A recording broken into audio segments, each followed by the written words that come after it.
أعوذ بالله من الشيطان الرجيم. بسم الله الرحمن الرحيم.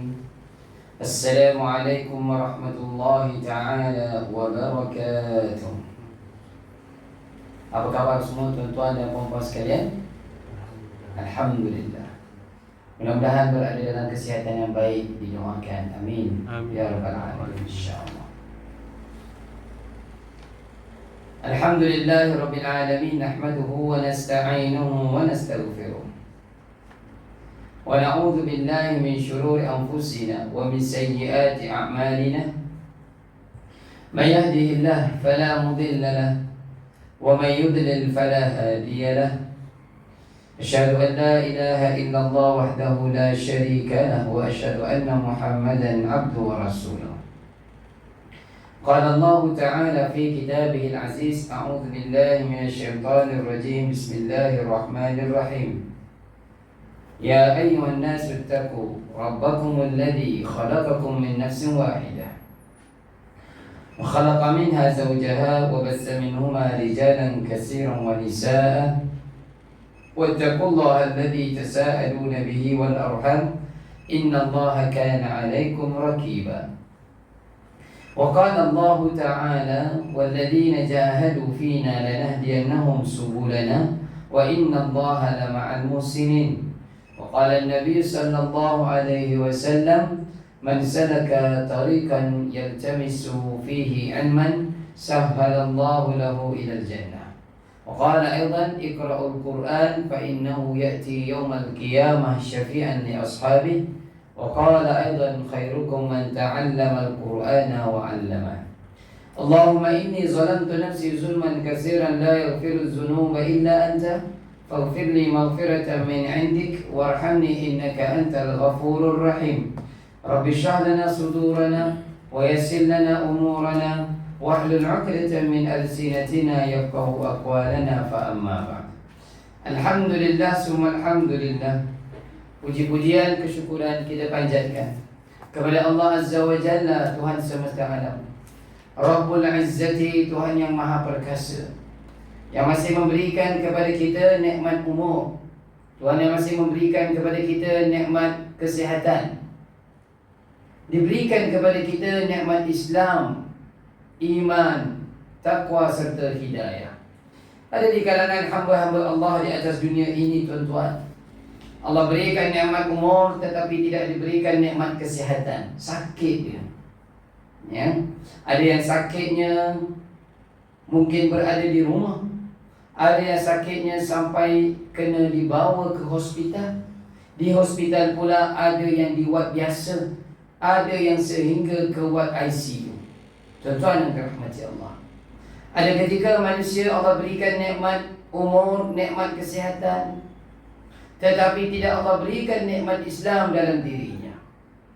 Dan ada manusia yang Allah berikan nikmat umur, nikmat kesihatan, nikmat Islam, tetapi tidak Allah berikan nikmat iman, takwa serta hidayah di dalam dirinya. Maka Islam dan iman itu ada beza. Betapa ramai manusia yang katanya Islam tetapi meninggalkan solat. Ramai yang katanya Islam tetapi tidak menjaga aurat dengan sempurna. Orang-orang yang beriman, dia sentiasa menjaga kewajipan ibadah yang telah diwajibkan ke atasnya. Jadi tambah-tambah dengan amalan-amalan ibadah yang sunat. Dan juga sentiasa orang-orang yang beriman itu menjaga aurat ketika dia berada di luar rumah. Mudah-mudahan insya-Allah kita semua menjadi hamba Allah yang bukan hanya sekadar diberikan kesihatan dan Islam, tetapi kekal terus diberikan keimanan dalam diri kita sehingga kita menghembuskan nafas yang terakhir di atas muka bumi ini. Amin. Amin ya Rabbal Alamin. Selawat serta salam ke atas kekasih junjungan Nabi sallallahu alaihi wasallam, ahli keluarga baginda, para sahabat, para tabi'in, tabi'in, para salafus salih. Seterusnya terima kasih kepada tuan-tuan, puan-puan semua yang sempat berada di awal pertemuan kita hari ini. Sementara kita menantikan rakan-rakan kita yang lain untuk menunaikan zuhur berjamaah sebentar lagi, mari bersama dengan saya kita mendengar mesej pesanan daripada Allah Azza wa Jalla, pencipta kita, Yang dia lebih mengetahui apa yang diperlukan oleh makhluk yang ia ciptakan.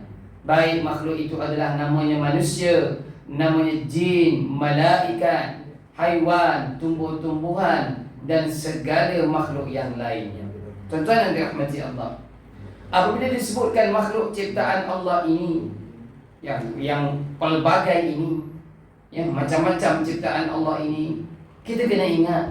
Dan satu ayat yang saya kira semua kita hafaz di dalam surah At-Tin, kata Allah Azza wa Jalla, laqad khalaqnal insana fi ahsani taqwim. Allah memberikan taukid, penegasan. Allah memberikan penegasan bahawa sesungguhnya telah kami ciptakan insan, iaitu manusia itu, ahsani taqwim, sebaik-baik penciptaan dalam segala penciptaan kami, kata Allah Azza wa Jalla. Namun ayat itu tidak terhenti habis di situ. Kata Allah, yang tadi ahsani taqwim, summa radadnahu asfala safilin. Digunakan kalimah asfal 2 kali pada ayat yang sama. Kemudian kami, kata Allah, boleh meletakkan, kembalikan manusia yang tadi katanya ahsani taqwim di tempat asfala safilin, tempat yang serendah-rendah tempat. Kalau kita ni kat tempat bawah ni, dia panggil B1 kan. Ada lagi tak bawah? Ada, B2. Ada tak lagi bawah? Jika mampu digali sampai ada tempat kita tengok sampai B5 pun ada. Asfala safilin. Kalau G itu tadi ground ataupun GF, ground floor, dah bawah dah. Rupanya ada lagi bawah. Yang ni dinamakan sebagai asfala safilin. Maka tuan-tuan yang dirahmati Allah, mari sama-sama kita fikirkan. Di awal ini, sebelum saya membawa kita pergi pada surah Yunus, mari di awal ini sama-sama kita fikirkan. Kitalah yang menentukan bagaimana dan di mana sedang kita letakkan diri kita ini, keluarga kita, isteri dan anak-anak kita. Kitalah yang menentukan di level mana kita sedang meletakkan diri kita ini. Berdasarkan dengan amal ibadah, iman yang ada dalam diri kita. Dia berdasarkan dengan amal-amal soleh, kebajikan yang kita laksanakan. Disitulah akan membezakan level-level manusia itu. Tuan-tuan yang dirahmati Allah, penting tingkatan demi tingkatan, level demi level ini. Kerana nanti bukan hanya di dunia, kerana nanti di hari akhirat, di selepas mahsyar Allah, mizan itu, manusia pun akan diletakkan pada tingkatan yang telah ditentukan, iaitu di dalam syurga itu sendiri. Ada tingkatan-tingkatan yang berbeza. Ini semua berdasarkan apa dia? Adakah ketika kita sampai nanti di hadapan syurga Allah, pintu syurga Allah, adakah kita boleh minta di tingkatan yang tertinggi yang kita inginkan? Tak boleh. Dia berdasarkan amalan yang telah kita laksanakan 40 tahun, 50 tahun, berapapun umur kita yang Allah takdirkan berada dulu di atas dunia. Tuan-tuan, ya, kita muhasabah, koreksi, kenal pasti di mana sedang kita ingin letakkan kita dan keluarga kita, keturunan kita pada level-level tersebut.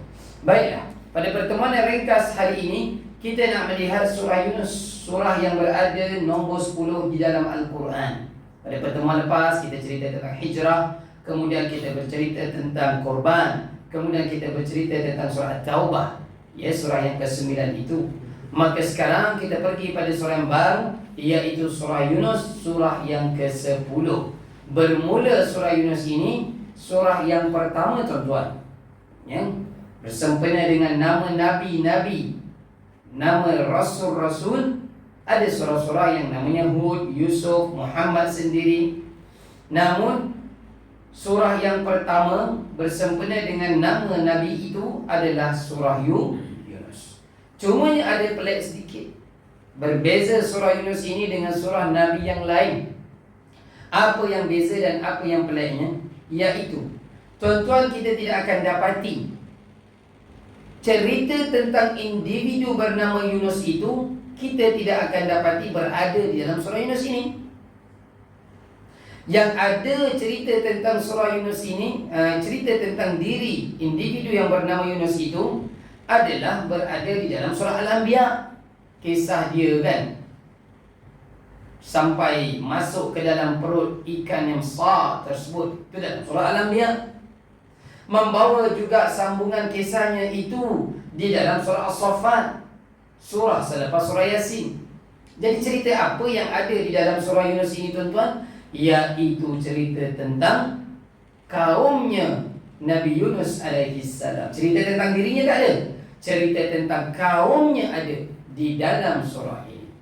Maka ketika kita membeli sebuah buku biografi mungkin tentang si fulan bin si fulan, bila kita buka, bukan cerita tentang dirinya, yang ada cerita tentang orang-orang yang hidup pada zamannya itu.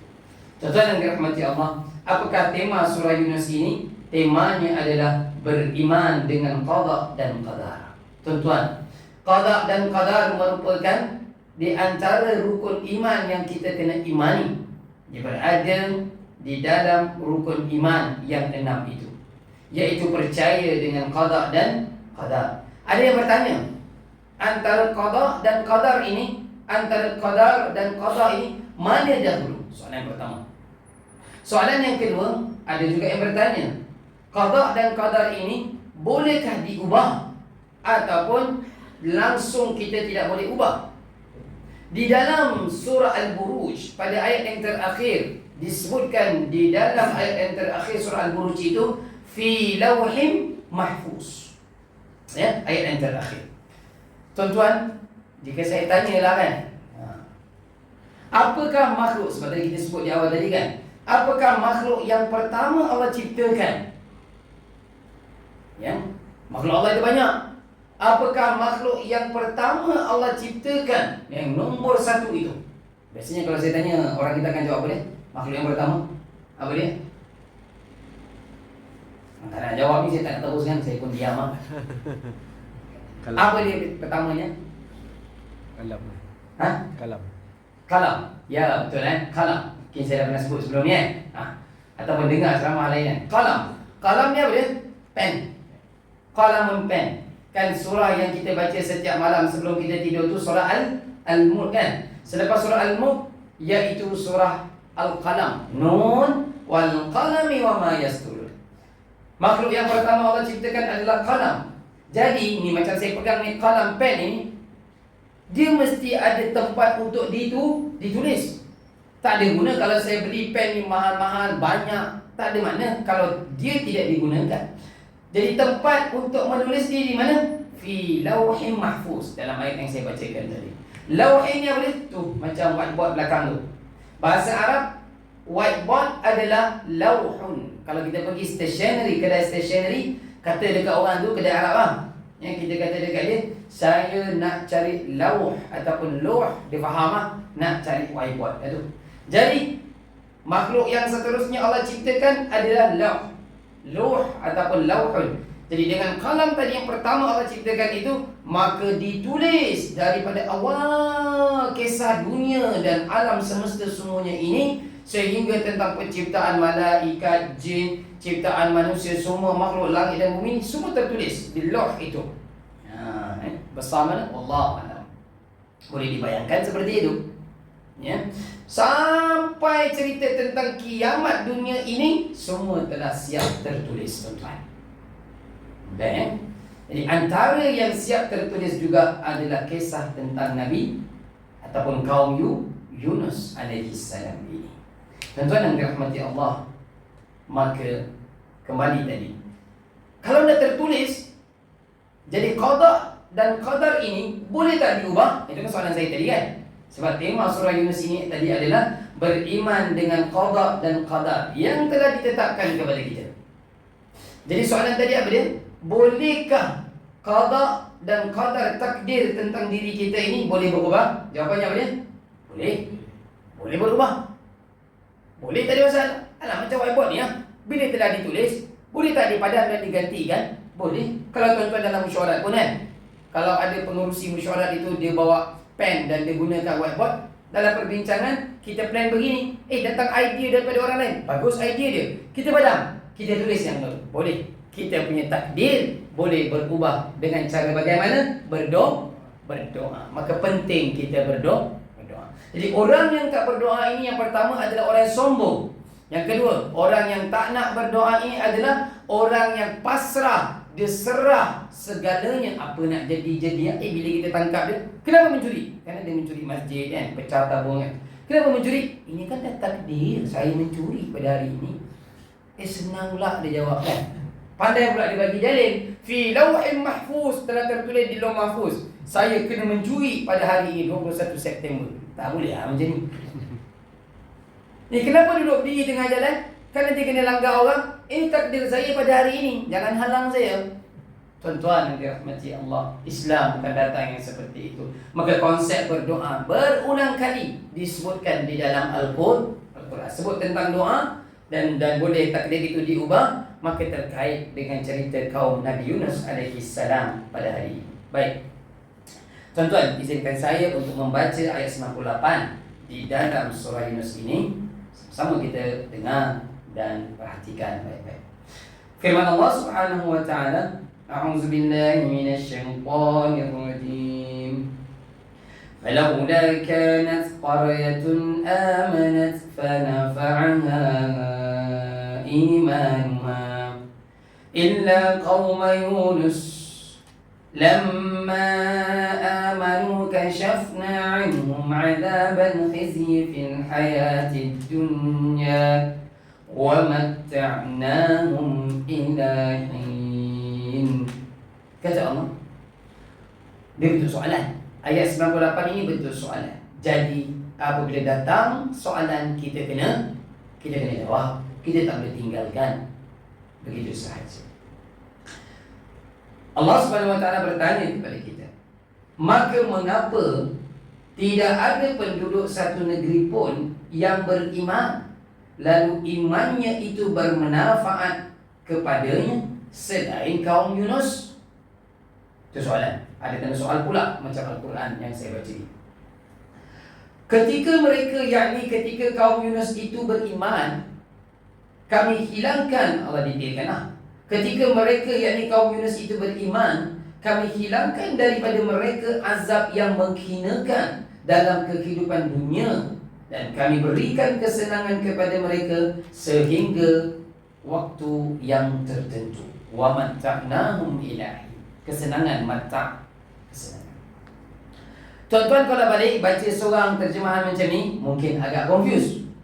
Dia kena dibawa cerita tentang apa yang berlaku sebelum kisah ayat ni. Kisah ni kan kita tahu, saya ringkaskan. Ceritanya berada dalam surah Al-Anbiya, ceritanya berada dalam surah As-Saffat. Kisah Nabi Yunus ni macam ni, pelik. Dia lahir di sini, dia membesar di negeri ini, tetapi saat dia dilantik menjadi Rasul, Allah tak benarkan dia berdakwah di tempat kelahirannya. Tidak seperti Nabi yang lain. Kalau Nabi kita yang paling dekat, yang biasa kita dengar, Nabi kita SAW, orang Quraisy Mekah memang kenal yang namanya Muhammad bin Abdullah ni. Daripada dia budak, daripada dia remaja, sampai dia dewasa, kenal. Kenalnya bagaimana? Dia ni walaupun anak yatim piatu, tak ada ayah, tak ada ibu, tapi semua masyarakat Mekah kenal dia ni budak baik, ya? Dia tak pernah buat masalah. Banding kawan dia yang lain tu, sama umur, dia tak pernah buat masalah. Dan dalam sirah pun disebutkan, Nabi kita SAW ketika dia remaja, kawan-kawan duk pergi kita kata pesta, ada program-program yang melalaikan, dia tak pergi. Dia tidak sama dengan kawan-kawan dia yang lain.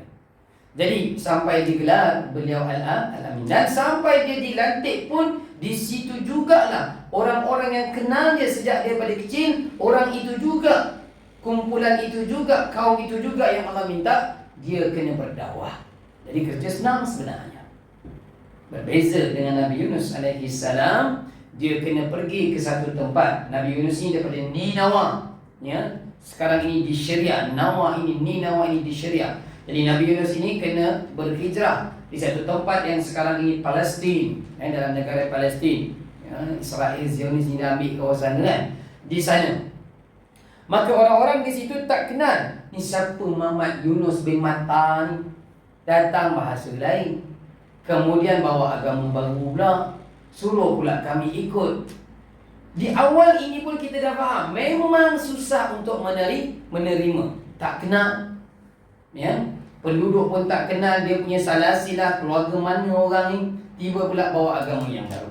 Tuan-tuan yang dirahmati Allah, menyebabkan Nabi Yunus sampai berputus asa. Diceritakan di dalam surah Al-Anbiya, membawa diri. Dia bawa diri. Ayat tu menyebutkan apa dia? Wa dhannuni idh dhahaba. Dan Nun, nama dia lain, nama gelaran Nabi Yunus ini adalah Dhunnun. Dan Dhunnun itu menyangka zahibun, dia pergi membawa diri. Mughadiban, dalam keadaan marah. Dah penat ni, tak ada seorang pun nak ikut. Kita tahu kisahnya, dia bawa dirinya pergi ke tepi pantai, kemudian naik sampan ataupun kapal. Kemudian dalam pertengahan ataupun di tengah lautan itu, pada malam hari ditakdirkan kena keluar. Salah seorang daripada penumpang kapal ataupun sampan itu kena keluar. Bebanan berat ni, kalau tak keluar kena tenggelam. Kita tahu kisah tersebut. Tuan-tuan, Allah kata tadi, kami akan menyusahkan Dhunnun ataupun Yunus ini tadi. Takdir Allah dikala dalam undian, kena keluar pula dalam waktu tersebut malam. Bukan kena tunggu esok siang, tak. Ni malam dah kala undi, ini malam ini juga dia kena keluar daripada sampan ataupun kapal tersebut. Allah uji dia kerana dia lari daripada medan dakwah. Tuan-tuan, sedikit persamaan kerana selepas surah Yunus ini surah Hud. Dengar baik-baik persamaan dalam kisah kaum Yunus dan kaum Hud. Kaum Nabi Hud namanya kaum Ad. Saya tak tahu apa nama kaum Nabi Yunus alaihi salam. Dalam Al-Quran disebutkan kaum Yunus sahaja, kaum Yunus sahaja, macam ayat ini tadi. Baik, apa persamaan dua kaum ini? Iaitu Allah datangkan azab berupa awan yang gelap selama 3 malam. Ini tadi siang ni tadi kan gelap kan, nak keluar tadi kan. Tuan-tuan, ketika kita nampak keadaan yang seperti itu, kita kena doa sungguh-sungguh. Yalah, hujan itu rahmat, tetapi boleh tak bila hujan terlampau lebat, dia jadi apa dia? Banjir, dia jadi azab, dia jadi ujian. Ni orang-orang yang dah selalu tenggelam ni, bila nampak gelap tu, mereka suka ke mereka risau, tuan-tuan? Risau. Kalau negara-negara yang mungkin kemarau, susah, jarang benar hujan, bila awan gelap, mereka suka. Ini yang Allah sebut nanti dalam surah Ar-Ra'du. Ada yang khaufan wa tama'an, kita tak masuk lagi. Ada yang nampak awan gelap, hujan turun, dia khauf, dia takut. Sebab bila hujan je mesti banjir kawasan mereka. Ada pula kata Allah dalam ayat itu juga, wa tama'an, nak sangat hujan, kalau boleh ni biar lebat, biar berjam-jam. Kita dah takut. Tuan-tuan yang dirahmati Allah. Jadi sedikit persamaan ya. Kaum Nabi Yunus, saat mereka, biarlah Yunus tu tak payah nak pujuk dia, yang penting dia pergi daripada tempat kita. Ketika Nabi Yunus dah pergi di tepi pantai, naik di atas sampan ataupun kapal tadi, awan gelap selama 3 malam. Dia sama seperti kisah kaum Ad, iaitu kaum Nabi Hud alaihi salam. Kata Allah, wa ila 'adin akhahum huda. Dalam surah Hud itu diutuskan, dalam surah Al-Ahqaf pun disebutkan Hud itu diutuskan kepada kaum Ad, yang kaum Ad itu mereka kenal Hud. Bezanya tadi kaum Yunus ini, mereka tak kenal Yunus ini. Kaum Ad, mereka kenal Hud ni siapa. Tapi persamaannya apa? Tadi ni ada 3 malam awan gelap pada kaum Yunus, pun sama pada kaum Ad. Kaum Nabi Hud itu ada 3 malam awan itu menjadi gelap. Nampak persamaannya? Baik, ada lagi perbezaan. Apa dia? Tadi awan gelap dah sama, tetapi perbezaannya pula, kaum Yunus ini ketika dah gelap 3 malam itu, ada yang masih kata dah jadi 72 jam kan. Ada yang masih kata ini gelap macam biasa lah, sekejap lagi hujan.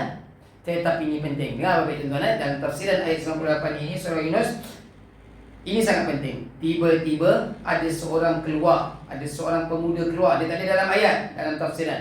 Dia kata awan gelap ni tak sama. Tak sama macam yang sebelum-sebelum ni kata nak hujan. Kerana ada kaum sebelum kita pun ada awan gelap berlaku. Rupanya bukan awan itu menurunkan hujan rahmat. Dia jadi apa dia? Azab dan musibah. Itulah kaum Ad, kaum Hud. Adam, Idris, Nuh, Hud. Ni kaum Hud yang 3 malam hujan. Mereka sangka awan gelap itu hujan biasa. Rupanya angin kencang, hujan batu serta merta Allah kata lingkup hilang. Besok siang orang yang masih hidup tu cari, tak ada, tak jumpa terus. Jadi Yunus apa dia? Hujung lagi kan. Lepas Yunus Nabi Isa kan. Ni pemuda ni tadi pada zaman Nabi Yunus alaihissalam kata peringatkan mereka yang lain tu, ini bukan awan gelap yang biasa. Pernah berlaku pada kaum sebelum kita. Berhati-hati. Jadi mereka segera ketika telah diperingatkan oleh seorang pemuda ini tadi, segera mereka kejar Nabi Yunus, cari dia di tepi pantai. Kata orang-orang kat tepi pantai tu, dia dah pergi dah di tengah lautan. Mereka menunggu Nabi Yunus alaihissalam, Yunus bin Matta ini sampai terdampar semula. Kisahnya bagaimana? Dalam surah Al-Anbiya yang kita hafal doanya, tuan-tuan, apa doanya? Doa Nabi Yunus, La ilaha illa anta subhanaka inni kuntu minaz zalimin. Tuan-tuan baca doa ni setiap hari tuan-tuan, sangat penting. Jika kita perasan ya, makin dalam surah Al-A'raf kita dah lepas. Kisahnya apa dia? Nabi Adam alaihissalam mengajarkan kepada kita. Nabi Yunus doa ni tadi ajar kepada kita. Bila kita berdoa, mesti kita kena ucap perkataan, saya yang bersalah wahai Allah, saya yang menzalimi diri saya. Kalau doa Nabi Adam, Rabbana zalamna, tu kami wahai Tuhan kami, kami yang sendiri menzalimi diri kami, maka ampunkan kami. Kalau Engkau tidak ampunkan, kami tergolong di kalangan orang-orang yang rugi. Jadi doa Nabi Yunus pula tadi apa dia? La ilaha illa anta subhanaka inni kuntu minaz zalimin. Tiada Tuhan kecuali Engkau wahai Allah yang Maha Suci, sesungguhnya aku termasuk di kalangan orang-orang yang zalim, menzalimi diriku. Kenapa Nabi Yunus doa seperti itu? Baru dia tersedar, tuan-tuan, baru dia tersedar. Allah marah dia, Allah uji dia berada dalam perut ikan itu kerana dia lari daripada medan dakwah. Tuan-tuan, dalam tafsiran disebutkan pada doa Nabi Yunus itu tadi, jika sekiranya Yunus tidak berdoa seperti itu, kata Allah, nescaya kami akan biarkan dia kekal terus berada dalam perut ikan itu sehingga hari kiamat. Jadi penting doa ni. Apa makna penting doa itu tadi? Kita nak Allah keluarkan kita daripada kesusahan, kita nak Allah keluarkan kita daripada kepayahan, ujian, maka doa ni penting. Jika tidak, sampai bila-bila kita akan berada dalam kesusahan dan kepayahan tersebut. Kerana apa dia? Kerana kita susah benar tak nak mengaku kesusahan itu datang sebenarnya berpunca daripada kelalaian kita. Tuan-tuan yang dirahmati Allah Subhanahu wa taala sekalian. Baik, kembali dalam kisah ini tadi. Bila mana pemuda itu tadi dah peringatkan kaum Yunus ini tadi, penduduk kampung itu, mereka tunggu Nabi Yunus di tepi pantai. Ketika Allah dah memakbulkan ataupun menerima doa Nabi Yunus ini tadi, dibuka mulut ikan tersebut, maka dia keluar dan terdampar di tepi pantai. Sempat mereka minta maaf kepada Nabi Yunus. Inilah ayat ini tadi disebutkan, lamma amanu, ayat 98 surah Yunus ini, ketika mana mereka beriman, mereka dah minta maaf lah bang, memang selama ni kami tak kenal. Ini bahasa mudah kita faham lah. Sekarang maafkan kami sedar azab semakin hampir, maka maafkan kami. Ini kata Allah, lamma amanu, ketika mana mereka beriman dan minta maaf kepada Nabi Yunus, kashafna anhum azabal khizyi, kami buka ataupun kami jauhkan, kami tangguhkan, kami berhentikan azab tersebut. Cuaca menjadi tenang semula.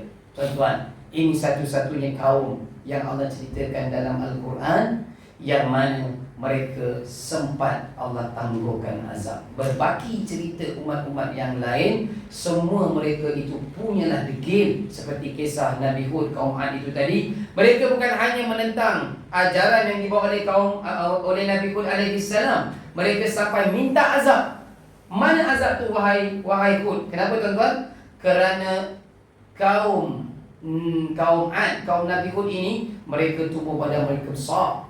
10 tingkat bangunan kita hari ini. Jadi kalau nak naik lift ni kan, kena tekan tab 10, tu baru sampai dekat kepala kaum Ad, kaum Nabi Hud alaihissalam. Mereka rasa kuat, dengan tubuh badan mereka besar, mereka buat rumah di Gunung Ganam. Dia pahat Gunung Ganam tersebut. Sekarang boleh kita lihat contohnya di Petra, ya? Contohnya di Wadi Rum, di Jordan sana sekarang. Tuan-tuan, Mereka kata kepada Nabi Hud alaihi salam, mana azab tu? Perlindungan, tempat perlindungan kami ni, rumah kami ni hebat. Mereka sangka mereka boleh terlepas daripada azab Allah. Seketika Allah kata dalam ayat surah Al-Ahqaf, kami datangkan azab berbentuk satu suara, dan begitu juga dengan didatangkan awan yang gelap, hujan batu. Dia sama seperti kaum Nabi Saleh alaihi salam, Adam, Idris, Nuh, Hud, Saleh. Zaman mereka bersebelahan, iaitu Nabi yang keempat dan juga Nabi yang kelima. Sama, kedua-dua ini Allah azab. Kalau Hud, Allah azab kaum Adnya itu dengan hujan dan juga pekikan suara, sama seperti kaum Nabi Saleh, kaum Thamud. Allah azabkan mereka itu dengan satu pekikan suara, illa sayhatan wahidah fa idahum khamidun. Tuan-tuan, bayangan nanti kan ada hari raya Cina kan, yang orang dun chair tu kan, yang dia main tarian naga tu kan, gigi kat budak yang tengah pegang benda Allah tu kan. Benda Allah tu panggil Drum. tang tangan tu kan. Pergi dekat dia, kawan mari sini, buat satu kali paling kuat punya sebelah telinga saya. Tuan-tuan, gendang boleh pecah seketika, boleh mati. Sebab azab yang seperti itu Allah pernah buat pada dua kaum ini tadi. Tuan-tuan, di dalam Al-Quran kalau kita perasan, kenapa saya sebut tentang pendengaran ni, Allah azab melalui pendengaran. Seperti di dalam surah Al-Isra Allah sebut inna sam'a wal basar. Allah mulakan pendengaran. Sesungguhnya pendengaran, tolong jaga. Baik, begini. Kenapa Allah mulakan pendengaran? Dia ada dua. Yang pertama, untuk kita dapat ilmu, dia bermula daripada macam-macam panca indera Allah berikan kepada kita ini, dia bermula dengan pendengaran. Allah sebut di dalam surah Al-Anfal pada ayat yang kedua, idza dzukirallah, apabila dibacakan kepadanya nama-nama Allah, ada orang baca nama-nama Allah, dilaungkan azan, yang pertama kan respon adalah pendengaran. Contoh, kita jauh lorong nombor 2 daripada masjid. Bukti kita tahu azan dilaungkan melalui panca indera pertama kita adalah pendengaran. Betul kan? Kita tak nampak Duk Bilal, Tuan Bilal tu masuk masjid tu. Yang kita pertama tahu adalah daripada telinga pendengaran kita. Maka Allah kata, dan begitu juga diazabkan manusia ini boleh melalui pendengaran. Jadi jaga baik-baik pendengaran kita ini. Yang pertama tadi, daripada sumber ilmu, sebelum mata, sebelum tangan menulis ilmu, yang pertamanya adalah pendengaran. Macam tuan-tuan dengar saya cakap ni ya. Adakah yang memberikan kefahaman tuan-tuan adalah mata dulu? Tak, pendengaran. Jadi kita syukuri dengan nikmat yang Allah berikan ini. Azan dilaungkan, segera kita baik di rumah ataupun di mana-mana, ketika kita mendengar orang membaca ayat Al-Quran, di situ ada yang dinamakan pendengaran. Kita gunakan, dengar baik-baik, kemudian ambil pengajaran daripada ayat-ayat tersebut. Tuan-tuan yang dirahmati Allah, maka itu kisah tentang kaum Yunus yang Allah sebutkan, sempat mereka beriman dan sempat mereka minta maaf, kemudian kami tangguhkan, hentikan azab tersebut. Tuan-tuan yang dirahmati Allah Subhanahu wa taala sekalian, ya.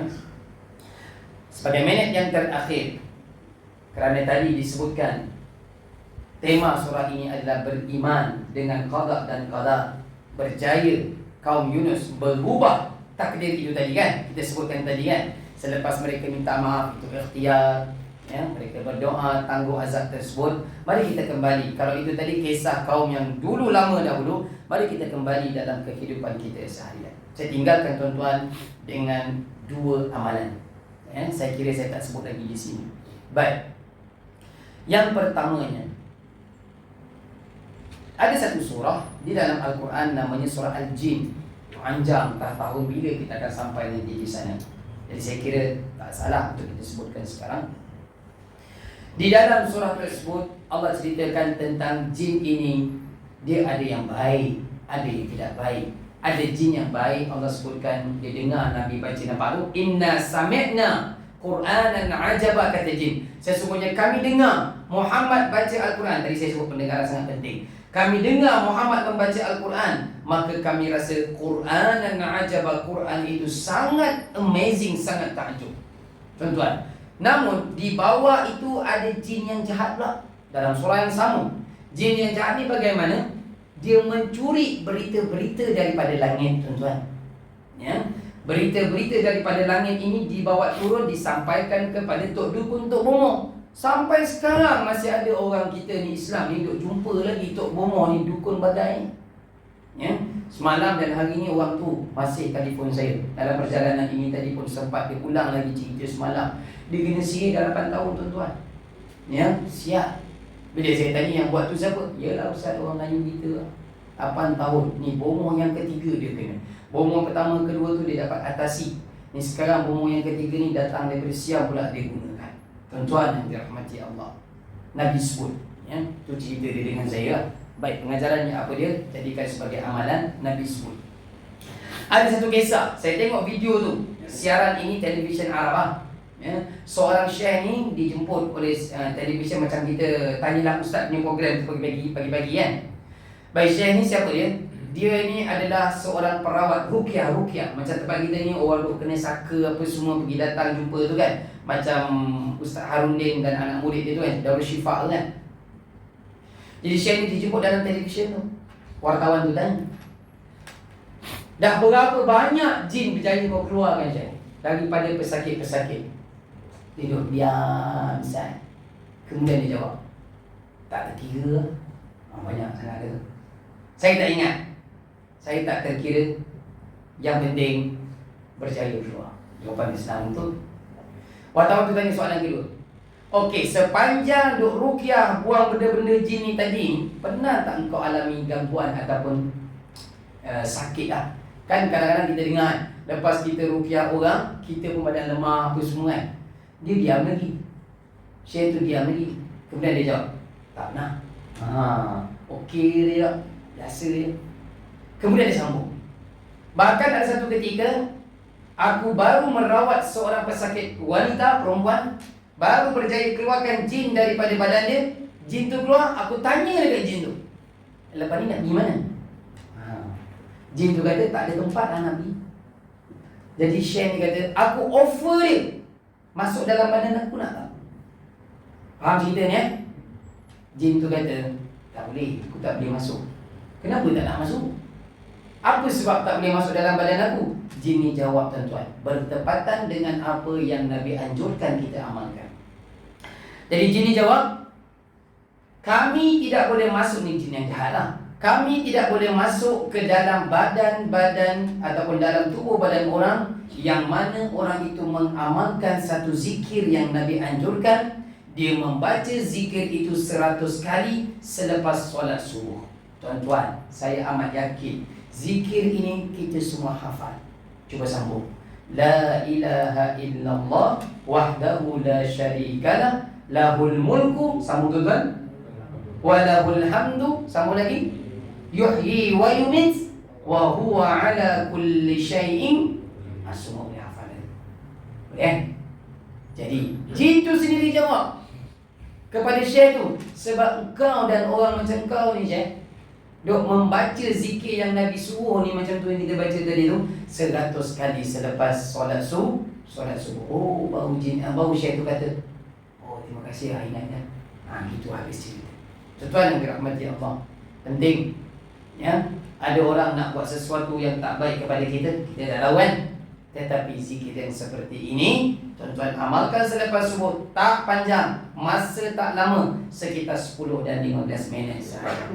Pesan kepada ahli keluarga kita dan Nabi SAW yang pertama untuk elak daripada gangguan ini. Dan yang kedua, Nabi kita SAW sama sekali tidak pernah meninggalkan bacaan 3 kul selepas solat fardunya, subuh, zuhur, asar, maghrib, isyak. Nabi tidak pernah meninggalkan 3 surah ini. Antaranya Nabi membaca ayatul kursi selepas solat, selepas setiap solat. Dan begitu juga Nabi tak pernah tinggal, mesti Nabi akan membaca 3 kul ini. Terutamanya surah Al-Falaq dan juga surah An-Nas. 2 surah ini merupakan surah ruqyah yang biasanya dibaca oleh mereka-mereka yang ingin meruqyah kita. Baik, 2 minit yang terakhir lagi. Itu yang pertama Baik, selesai.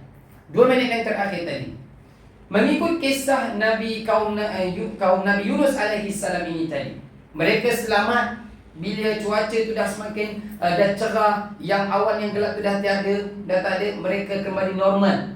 Baik, kita kembali dalam kehidupan kita seharian. Untuk malam, kita rasa nanti siang kita nak hidup dalam keadaan Allah mudahkan urusan kerja kita. Kita nak Allah mudahkan urusan keluarga kita, anak-anak kita terpelihara, Allah berikan kesihatan. Ada tugas di malam hari, tuan-tuan. Ya, ada tugas, iaitu kita jangan tinggal solat tahajud, solat malam, tuan-tuan. Dalam surah Al-Muzammil, kalau tadi cerita dalam surah Al-Jin, kemudian dalam surah Al-Muzammil, solat malam ini terbahagi kepada 3 waktu yang boleh kita pilih, tuan-tuan. Dia ada 1/2, ada 1/3, yang Nabi buat 2/3, tuan-tuan. Kalau malam kita hari ini 10 jam, 10 jam bahagi 2, iaitu 1/2, mana kata berapa jam? 5 jam. 5 jam kan? Itu pilihan yang pertama. Bangun malam 5 jam, tuan-tuan. Hebat tu. Yang kedua, 1/3, sekitar 3 jam ataupun 3,5 jam. Pilihan yang ketiga ni yang Nabi buat, iaitu 2/3, selama 7 jam Nabi qiyamul lail, solat tahajud ni.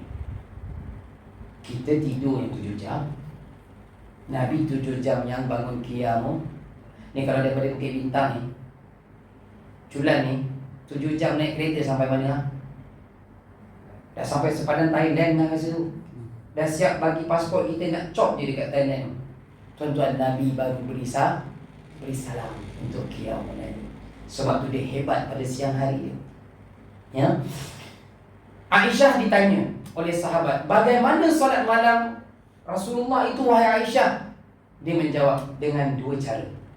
7 jam tadi tu jelas, ya, mesti Nabi buat pula setiap malam, tuan-tuan. Ya. Aisyah jawab dengan 2 cara. Cara yang pertama, dia pilih 11 rakaat. 2. Yang satu terakhir tu witir. Ada ketika Nabi buat 2 sampai 10 rakaat. Yang 3 akhir itu witir, tuan-tuan. Jadi maknanya 7 jam ni 13 rakaat, 1 dan 2 rakaat tu panjang mana Nabi baca.